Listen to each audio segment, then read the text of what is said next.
How to fix Google Maps not showing routes. To fix Google Maps when it refuses to show routes or direction, first of all what you're gonna do is force close the app. So simply remove it from your recent. Then hold on to the app for some time and tap on the app info icon right over here. Then scroll down and go to storage section and tap on clear cache. And also tap on clear data, tap on delete to confirm your decision. Then simply tap on force stop over here and tap on OK. Now close this. Then head over to your Play Store and search for Google Maps.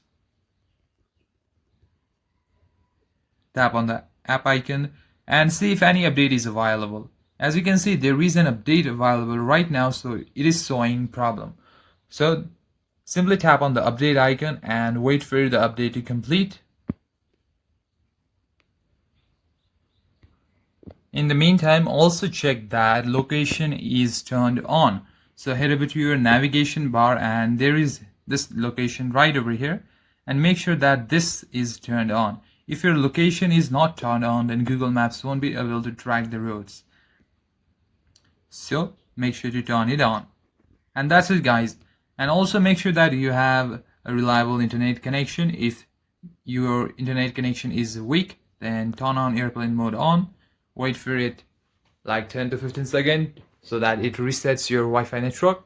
After that, turn it off and switch back to Wi-Fi. If it is still not strong, you can always switch back to mobile data by simply tapping right over here. And that's it, guys. In this way, you can easily solve this problem. Thank you for watching the video. I'll see you in the next.